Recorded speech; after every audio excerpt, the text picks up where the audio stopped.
திருச்சிற்றம்பலம். அருட்பெரும் ஜோதி அருட்பெரும் ஜோதி தனிப்பெருங் கருணை அருட்பெரும் ஜோதி. எல்லா உயிர்களும் இன்புற்று வாழ்க. அந்த கிராமத்தின் ஓய்வு விடுதியில் ஒரு நாள் இரவு ஓஷோவும் மாநில அமைச்சர் ஒருவரும் அடுத்தடுத்த அறைகளில் தங்கியிருந்தனர்.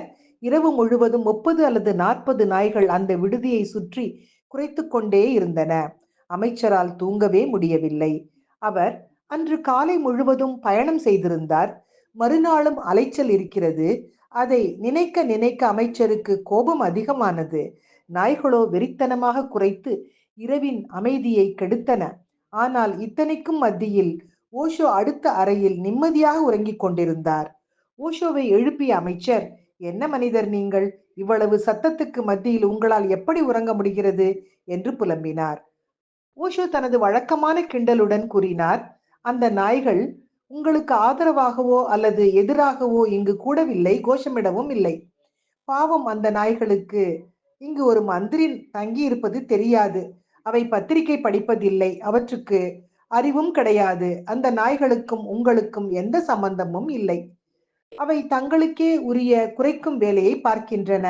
நீங்கள் தூங்குகிற வேலையை பாருங்கள் என்றார். நாய்கள் இப்படி ஓயாமல் குரைத்தால் நான் எப்படி தூங்க முடியும் என்றார் அமைச்சர். உடனே ஓஷோ, நீங்கள் அவை குறைப்பதை எதிர்த்து போராடுகிறீர்கள். அப்படி போராடாதீர்கள்.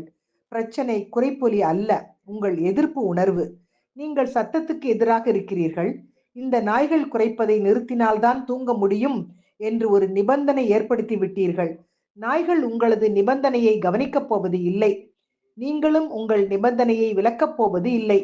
ஆனால் நிபந்தனையை விலக்கினால் மட்டுமே நிம்மதி பெற முடியும். நடைமுறைக்கு சாத்தியமானதும் அதுதான். நாய்களின் குறைப்பை ஏற்றுக்கொள்ளுங்கள். இந்த இரவிலும் எவ்வளவு சக்தியுடன் அவை குறைக்கின்றன பார்த்தீர்களா? ஏற்பு உணர்ச்சியுடன் கவனித்தால் குறைப்பு சத்தமும் ஒரு வகை மந்திரம்தான் என்றார் ஓஷோ. உதவாக்கர யோசனை என்று மனதுக்குள் பழித்தபடி போனார் மந்திரி. ஆனால் காலையில் மிகுந்த மகிழ்ச்சியுடன் வந்து ஓஷோவை சந்தித்தார் அமைச்சர். ஆச்சரியம்தான். எனது எதிர்ப்பு உணர்ச்சியை விலக்கிக் கொண்டு நாய்கள் குறைப்பதை கவனித்தேன். ஆழ்ந்து ரசிக்கவும் தொடங்கினேன். அப்படியே உறங்கிப் போனேன் என்றார் அமைச்சர். ஓஷோ நமக்கு சொல்கிறார், இதை நீ ஞாபகத்தில் வைத்துக்கொள்.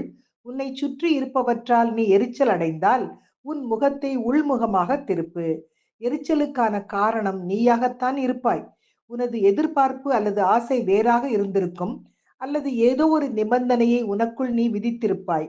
அதுதான் உனது எரிச்சலுக்கு காரணம். உலகத்தை நமக்கேற்ப நிர்பந்தப்படுத்த முடியாது. அதை எதிர்த்து போராடும் போது நீ வெறுப்படைகிறாய் என்கிறார். எந்த சூழ்நிலையிலும் ஆனந்தமாக இருக்க ஓஷோ சொல்லும் இந்த வழிமுறையை இன்றைய சிந்தனையாக்கி மகிழ்வோடு காலை வணக்கம் சொல்வது உங்கள் அழகம்மை சுவாமிநாதன். Happy morning.